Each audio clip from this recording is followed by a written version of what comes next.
सभी साथियों को नमस्कार, शुभ संध्या। सुभी क्लासेस के ऑनलाइन प्लेटफॉर्म पर आप सभी साथियों का हार्दिक स्वागत, वंदन, अभिनंदन है। और आज हम विटामिन का सेकंड पार्ट लेकर के आ रहे हैं आपके लिए, जिसमें आज हम पढ़ेंगे विटामिन बी कॉम्प्लेक्स के बारे में। जो प्रथम विटामिन मैंने आपको उपलब्ध करवाया था वीडियो विटामिन से संबंधित, उसमें vitamin A, vitamin C, vitamin D, vitamin E, vitamin के बारे में हमने अध्ययन किया था। और आज हम बी कॉम्प्लेक्स के बारे में अध्ययन करेंगे। तो सबसे पहले दोस्तों आपको बता दूं, हालांकि पूर्व के वीडियो में बता चुका हूं कि विटामिन शब्द फंक नामक वैज्ञानिक ने दिया था। कब दिया? 1912 में, यानी 1912 में फंक नामक वैज्ञानिक ने विटामिन शब्द दिया। जबकि इसकी खोज किसने की? तो एक वैज्ञानिक थे जिनका नाम था लूनिन। क्या नाम था? लूनिन। 1881 में खोज लूनिन नामक वैज्ञानिक ने की थी। तो सबसे पहले बता दूं कि विटामिन शब्द किसने दिया? तो फंक नामक वैज्ञानिक ने दिया। कब दिया? तो समय था 1912 का। जबकि अगर मैं बात करूं कि इस शब्द की या इसकी खोज किसने की विटामिन की, तो यहां पर मैं लिख देता हूं कि विटामिन की खोज किसने किया? तो मैंने कहा लूनिन नामक वैज्ञानिक ने। किसने किया? लूनिन नामक वैज्ञानिक ने 1881 में खोजा। उसके बाद जब हम बात करते हैं विटामिन के बारे में, तो सबसे पहली बात यही आती है कि बी कॉम्प्लेक्स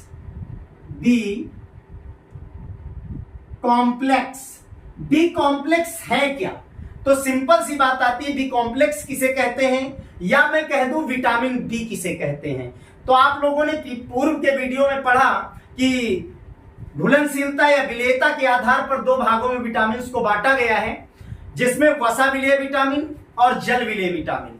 वसा विलेय विटामिन में मैंने आपको पूर्व में बताया था अडेक, यानी ए, डी, ई, के, ये वसा विलेय विटामिन के अंतर्गत रखे गए हैं। जबकि बी कॉम्प्लेक्स और सी को क्या कहा गया? जल विलेय विटामिन कहा गया है। तो अगर बी कॉम्प्लेक्स की परिभाषा पूछी जाए या बी कॉम्प्लेक्स होते क्या है दोस्तों, तो हमारा उत्तर सीधा होना चाहिए या हमारी परिभाषा सीधी होनी चाहिए कि जल में घुलनशील नाइट्रोजन युक्त, क्योंकि कार्बनिक पदार्थ है विटामिन। कैसे हैं? पूर्व में बता चुका हूं, कार्बनिक है, कार्बन युक्त है।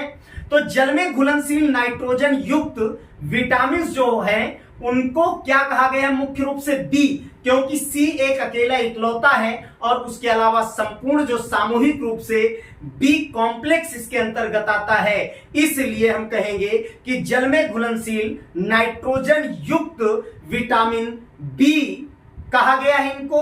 और ये कुल मिला के 13 विटामिन हैं लगभग। कितने हैं दोस्तों? 13 विटामिन हैं, जिनको हमने जब सामूहिक रूप से संज्ञा दी तो बी कॉम्प्लेक्स की संज्ञा दी। तो हम सबसे पहले क्या कहेंगे? जल में घुलनशील नाइट्रोजन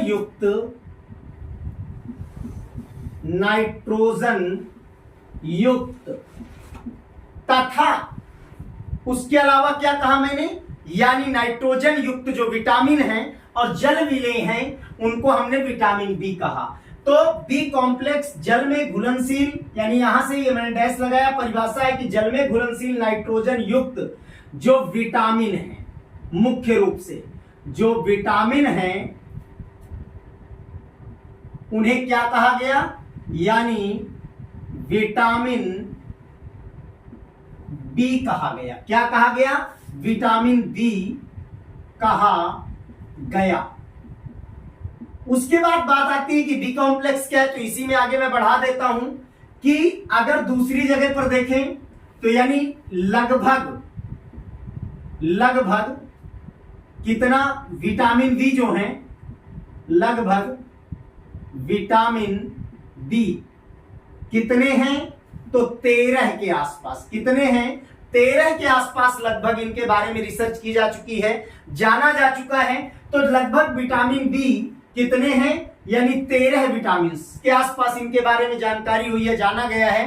तो मींस जब ये 13 विटामिन हैं, तो जब इनको सामूहिक रूप से हम संज्ञा देते हैं, तो सामूहिक रूप से इन सभी विटामिन को हम क्या कह देते हैं दोस्तों, तो हम कह देते हैं बी कॉम्प्लेक्स। क्या कह देते हैं, बी कॉम्प्लेक्स की संज्ञा सामूहिक रूप से विटामिन बी को दे दी जाती है। मैं पुनः पुनरावृत्ति कर देता हूं कि बी कॉम्प्लेक्स जल में घुलनशील नाइट्रोजन युक्त विटामिन बी कहलाते हैं, या कहा गया लगभग विटामिन बी 13 के आसपास हैं, जिनको हम सामूहिक रूप से बी कॉम्प्लेक्स की संज्ञा देते हैं।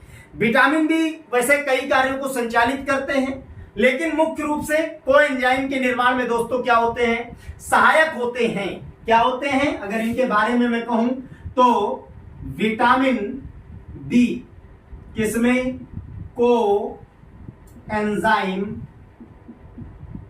कोएंजाइम के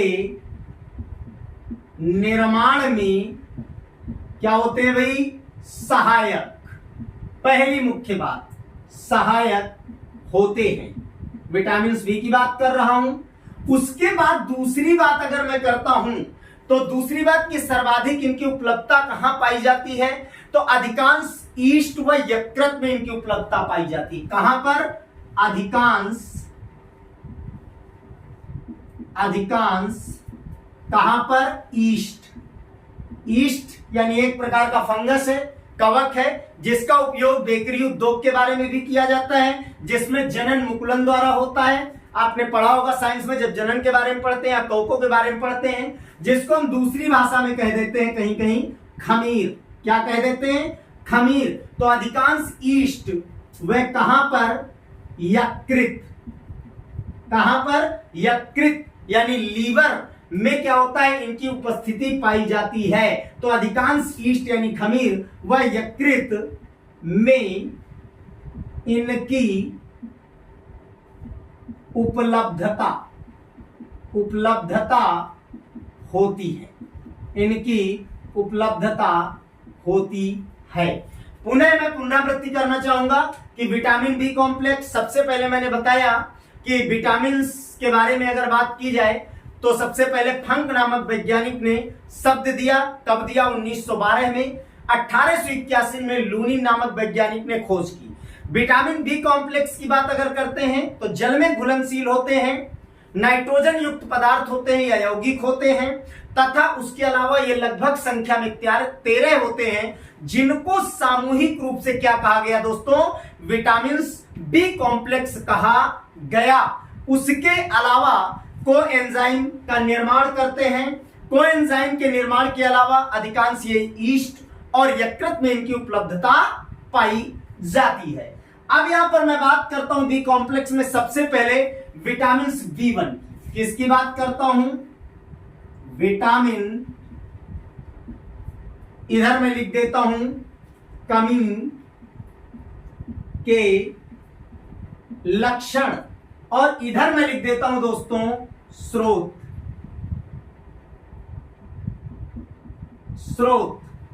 अब हम बात करते हैं सबसे पहले विटामिन बी कॉम्प्लेक्स में किस विटामिन की, तो विटामिन B1 की सबसे पहले बात करते हैं। विटामिन B1 जिसको थायमीन के नाम से जाना जाता है। किसके नाम से जाना जाता है दोस्तों, थायमीन के नाम से या थियामीन के नाम से जाना जाता है। फंक ने चावल की छीलन में सबसे पहले तैयार किया इसको। आणविक संरचना जो इसकी दी गई विलियम्स के द्वारा दी गई, और उसके अलावा इसको शोथरोधी या एन्यूरिन की संज्ञा दी जाती है। तो सबसे पहले विटामिन B1 जिसका रासायनिक नाम दोस्तों क्या है, थायमीन। क्या नाम है, थायमीन नाम दिया गया। उसके बाद मैं बात करता हूं इसको फंक ने चावल की छीलन में तैयार किया। फंक ने चावल की छीलन में क्या किया दोस्तों, तैयार किया। उसके बाद इसकी जो आणविक संरचना थी, इसकी आणविक संरचना किसने दी? विलियम ने दी। किस वैज्ञानिक ने? विलियम नामक वैज्ञानिक ने इसकी आणविक संरचना के बारे में बताया। उसके अलावा इसको संज्ञा क्या दी जाती है दोस्तों? स्रोतरोधी या एन्यूरिन की संज्ञा दी जाती है। क्या संज्ञा दी जाती है? तो मैं यहां लिख देता हूं दोस्तों, इस जगह पर संज्ञा क्या है इसको? स्रोतरोधी, स्रोतरोधी या कह दिया जाए एन्यूरिन, एन्यूरिन की संज्ञा, एन्यूरिन की संज्ञा दी जाती है। अब हम बात करते हैं कि इससे समस्याएं क्या उत्पन्न होती है। अगर इसकी अनियमितता हो जाए, गड़बड़ी हो जाए, तो ये न्यूरॉन्स तंत्रिका तंत्र को प्रभावित करता है, मांसपेशियों को प्रभावित करता है, हृदय पेशियों को कमजोर बनाता है। लेकिन अगर हम नॉर्मली इसको पढ़ते हैं तो इसकी कमी से होने वाला रोग क्या है? तो सबसे पहले हमें उत्तर मिलता है वेरी वेरी, जो नॉर्मल बात है, वेरी वेरी रोग है। लेकिन एक्चुअली रियल में अनियमितता क्या हो जाती है और क्या समस्याएं उत्पन्न होती हैं? तो सीधा पहला है तंत्रिका तंत्र की कमजोरी या प्रभावित करता है, यूं कह दिया जाए। दूसरा, हृदय पेशियों की अगर बात करते हैं, हृदय पेशियां जो होती हैं वो प्रभावित होती हैं। हृदय पेशियां क्या होती हैं? प्रभावित होती हैं। उसके अतिरिक्त हृदय पेशियों के अलावा अगर मैं बात करूं तो लकवे की समस्या, लकवे की समस्या हो सकती है। तो तंत्रिका तंत्र प्रभावित होता है, उसके अलावा हृदय की पेशियां प्रभावित होती हैं, लकवे की संभावना हो सकती है, और उसके अलावा क्या? मांसपेशियां प्रभावित होती हैं। क्या प्रभावित होती है दोस्तों? मांसपेशियां प्रभावित होती हैं, प्रभावित होती हैं। उसके अलावा इसको प्राप्त कहां से करेंगे? तो जैसा कि मैंने कहा, इसको चावल के छिलके से प्राप्त किया था। फंक ने अनाज के छिलके, मांस, अंडा, सोयाबीन, मछली, कहां कहां से स्रोत क्या है? तो अनाज के छिलके, चलो भाई। उसके अलावा अंडा है, उसके अलावा मांस है, उसके अलावा मछली है, और भी अन्य बहुत सारे स्रोत हैं जिनमें इसकी उपलब्धता पाई जाती है। सोयाबीन है, सोयाबीन जो कि प्रोटीन का एक बहुत बड़ा उत्तम स्रोत माना जाता है। जैसा कि मैंने छिलके में आपको बताया था कि रेशे बहुत अधिक पाए जाते हैं, कार्बोहाइड्रेट बहुत अधिक पाया जाता है। किसमें? गेहूं के छिलके में। पूर्व में मैं बता चुका हूं ये चीज पूर्व के वीडियो में। पुनः यहां पर आया अनाज के छिलके, उसके अलावा अंडा। तो अंडे में एक जानकारी और दे दूं, सबसे ज्यादा एल्बुमिन नामक प्रोटीन पाई जाती है। कौन सी प्रोटीन पाई जाती है दोस्तों? तो यहां पर ध्यान देंगे, एल्बुमिन नामक प्रोटीन प्रचुर मात्रा में अंडे में पाई जाती है। अनाज के छिलके, अगर गेहूं के छिलके की बात करें, जिसे हम चोकर कहते हैं, जो आटे को छानने के बाद बचता है, जिसमें कार्बोहाइड्रेट प्रचुर पाया जाता है और रेशे प्रचुर पाए जाते हैं जो पाचन में सहायक होते हैं, और मांस, मछली और सोयाबीन जो प्रोटीन का उत्तम स्रोत है। किसका है? प्रोटीन का उत्तम स्रोत माना जाता है। ये जो है इसकी पूर्ति करते हैं। तो विटामिन B1, थायमीन यानी स्रोतरोधी एन्यूरिन की संज्ञा दी जाती है। इसको यहां पर नोटेट करेंगे, ध्यान देंगे सभी लोग। उसके अलावा फंक ने चावल के छीलन से इसको तैयार किया दोस्तों। इसकी आणविक संरचना विलियम नामक वैज्ञानिक ने दी। अब रोग कौन सा होता है? तो दोस्तों इससे बेरी बेरी नामक रोग होता है। अब जब ये रोग होता है, समस्या क्या उत्पन्न होती है? तो तंत्रिका तंत्र की कमजोरी हो जाती है, न्यूरॉन्स की कमजोरी हो जाती है।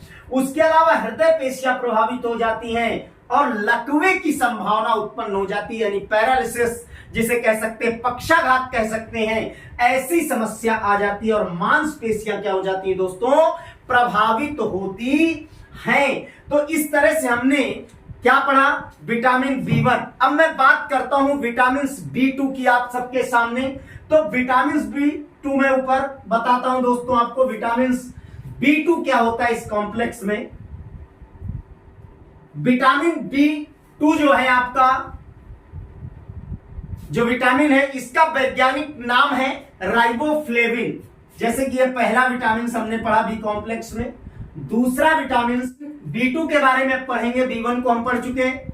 विटामिन B2 में सबसे पहले बात करते हैं कि इसका रासायनिक नाम क्या है। तो राइबोफ्लेविन। क्या नाम है? तो रासायनिक नाम सबसे पहले लिखता हूं। सेकेंड नंबर का कॉम्प्लेक्स बी कॉम्प्लेक्स का विटामिन है जिसका रासायनिक नाम है दोस्तों राइबोफ्लेविन।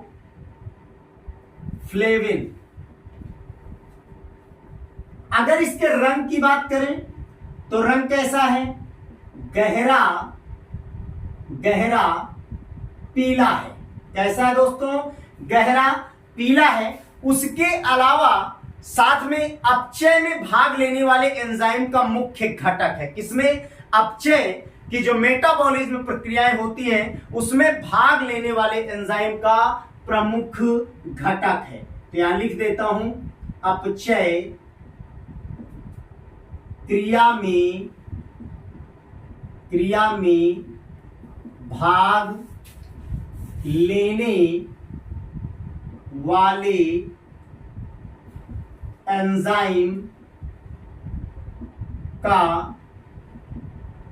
प्रमुख घटक है। उसके बाद जब हम बात करते हैं तो मैंने कहा था कि किलोसिस यानी मुंह के कोण फटना क्या होता है? एक सबसे बड़ी समस्या थी, किलोसिस नामक डिजीज हो जाता है, मुंह के कोण फटने लगते हैं, पाचन शक्ति कमजोर हो जाती है, रक्त की कमी होती है और स्मृति यानी याददाश्त की कमी आ जाती है, भूलने की क्षमता ज्यादा विकसित हो जाती है, याद रखने की क्षमता क्या हो जाती है? कम हो जाती है। तो इधर मैं डिजीज की बात करता हूं तो कौन सा डिजीज उत्पन्न होता है? किलोसिस।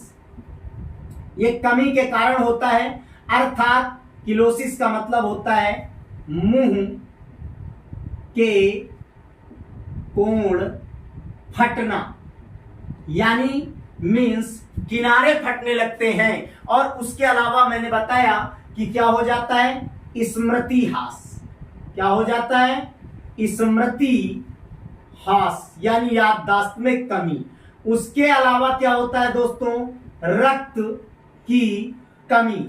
जैसे आपने पढ़ा होगा कि आयरन की कमी से एनीमिया हो जाता है, रक्त की कमी होती है। यहां पर विटामिन B2 के कारण भी रक्त की कमी हो जाती है। और उसके अलावा डाइजेस्टिव सिस्टम वीक पड़ जाता है, यानी कहने का मतलब पाचन शक्ति क्या हो जाती है भाई? कमजोर हो जाती है। पाचन शक्ति क्या हो जाती है दोस्तों? कमजोर हो जाती है। अब इसकी पूर्ति किससे करेंगे?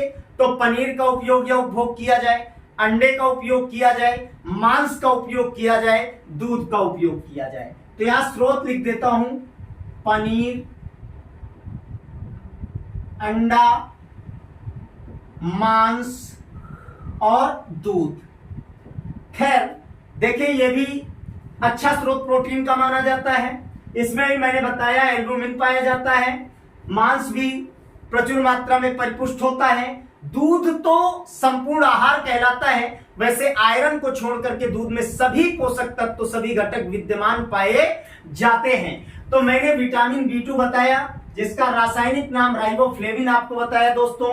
और राइबोफ्लेविन के बाद मैंने बताया कि अपचय यानी मेटाबॉलिज्म जो क्रिया होती है, अपचयन की प्रक्रिया जो होती है उसमें भाग लेने वाले जो एंजाइम होते हैं उनका मुख्य घटक माना जाता है कौन? Vitamin B2। और उसके अतिरिक्त रंग कैसा होता है? तो गहरे पीले रंग का होता है दोस्तों। और इससे जो बीमारी कमी के कारण उत्पन्न होती है किलोसिस यानी मुंह के कोण फटना और पाचन क्रिया कमजोर होना, रक्त की कमी होना और स्मृति का ह्रास होना यानी याददाश्त का कमजोर होना।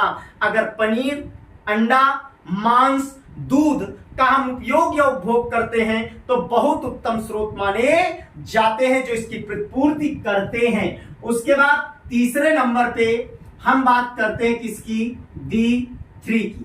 किसकी बात करते हैं? B3 विटामिन की, B3 विटामिन की हम बात करते हैं तो इसका जो वैज्ञानिक नाम है वो नियासिन है। क्या नाम है दोस्तों? रासायनिक नाम यहां पर मैं लिख देता हूं, नियासिन। नियासिन, इसको पीपी विटामिन भी कहा जाता है। क्या कहा जाता है भाई? पीपी विटामिन से भी संबोधित किया जाता है। एनएडी, एनएडीपी सह एंजाइम के घटक होते हैं ये। क्या? यहां पर लिख देता हूं एनएडी, एनएडीपी जो है सह एंजाइम, सह एंजाइम के घटक होते हैं। ठीक है। उसके बाद अब इसकी कमी से क्या होता है? तो एक प्रचलित डिजीज है पेलाग्रा यानी 3D, यहां पर लिख देता हूं पेलाग्रा, यानी कहीं कहीं आप 3D भी इसको पढ़ेंगे। अर्थात पेलाग्रा का मतलब होता है, या पेलाग्रा का मतलब होता है गंजापन। मुख्य रूप से अगर कहें गंजापन, उसके अलावा पाचन शक्ति का क्षीण होना, कमजोर होना, जीभ त्वचा पर दाने बनना, अतिसार और तंत्रिका कमजोर होना और पागलपन का शिकार होना अगर ज्यादा प्रभावी हो जाता है और तंत्रिका तंत्र ज्यादा वीक हो जाता है तो पागलपन का शिकार बन जाता है, पाचन शक्ति कमजोर हो जाती है, अतिसार हो जाता है, जीभ और त्वचा पर दाने उत्पन्न हो जाते हैं। तो अन्य कमियों की मैं बात करता हूं। मुख्य डिजीज तो मैंने कह दिया, पेलाग्रा यानी 3D यानी गंजापन मैंने बता दिया। उसके अलावा पाचन शक्ति, पाचन का क्षीण होना। क्षीण होने का मतलब कमजोर होना। पाचन के क्षीण होने के अलावा त्वचा व जीभ पर क्या हो जाता है भाई? दाने या पपड़ी बन जाती है। उसके अलावा अतिसार, उसके अलावा क्या? अतिसार, अतिसार। उसके अतिरिक्त तंत्र कमजोर पड़ जाता है, कमजोर, जिसके कारण क्या होता है? अगर अत्यधिक कमजोर हो जाता है तंत्रिका तंत्र, तो तंत्रिका तंत्र कमजोर होने से क्या हो जाता है भाई? पागलपन। क्या हो जाता है? पागलपन हो जाता है। और इसके लिए मांस, मछली, अंडा, मटर, दूध आदि। तो स्रोत में लिख देता हूं, यहां पर मांस है, मछली है, अंडा है, दूध है। उसके अलावा हरी सब्जी में मटर जो कि कॉम्बो है, दलहनी भी है, सब्जियों के अंतर्गत भी हम इसका अध्ययन करते हैं दोस्तों। तो मैं पुनरावृत्ति कर देता हूं। सबसे पहले हमने पढ़ा विटामिन B1, उसके बाद B2 राइबोफ्लेविन, रंग गहरा पीला होता है दोस्तों। अपचयन की प्रक्रिया में प्रमुख रूप से क्या होता है? सहायक होता है। उसके अलावा पनीर, अंडा, मांस, दूध के भक्षण करते हैं तो पर्याप्त मात्रा में हमें प्राप्त होता है। शोथरोधी या एन्यूरिन इसे कहा जाता है, संज्ञा दी जाती है। और उसके अलावा जो है स्मृति हास हो जाती है, किलोसिस, मुंह के कोण फटना हो जाता है, रक्त की कमी हो जाती, पाचन शक्ति दोस्तों कमजोर हो जाती है। जबकि विटामिन B3 जिसको नियासिन, जिसका रासायनिक नाम दिया गया है, या पीपी विटामिन भी कहा जाता है, एनएडी, एनएडीपी सह एंजाइम के घटक के रूप में मुख्य रूप से ये कार्य करता है। और इसकी कमी यदि हो जाती है, निमित्ता, तो पेलाग्रा यानी 3D नामक डिजीज यानी गंजेपन का व्यक्ति शिकार हो जाता है और पाचन क्षीण हो जाता है, पाचन शक्ति, डाइजेस्टिव सिस्टम वीक हो जाता है, त्वचा व जीभ में दाने पड़ जाते हैं, खुरदुरापन, रूखापन आ जाता है, रुक्षता आ जाती है, अतिसार उत्पन्न हो जाता है और तंत्रिका तंत्र यदि अत्यधिक कमजोर हो जाता है तो पागलपन का भी शिकार हो जाता है व्यक्ति। अगर मांस, मछली, अंडा, दूध और मटर इत्यादि का सेवन किया जाए तो इसकी पर्याप्त मात्रा, प्रचुर मात्रा प्राप्त होती है। तो दोस्तों आज हमने विटामिन B2 कॉम्प्लेक्स के बारे में, B1, B2, B3 के बारे में अध्ययन किया और नेक्स्ट समय पर शेष बचे हुए विटामिन लेकर के आऊंगा जिनमें हम एक विटामिन H का भी अध्ययन करेंगे। तब तक के लिए दोस्तों धन्यवाद, नमस्कार। चैनल को लाइक करें, सब्सक्राइब करें और शेयर करें, बेल आइकन को दबाना ना भूलें ताकि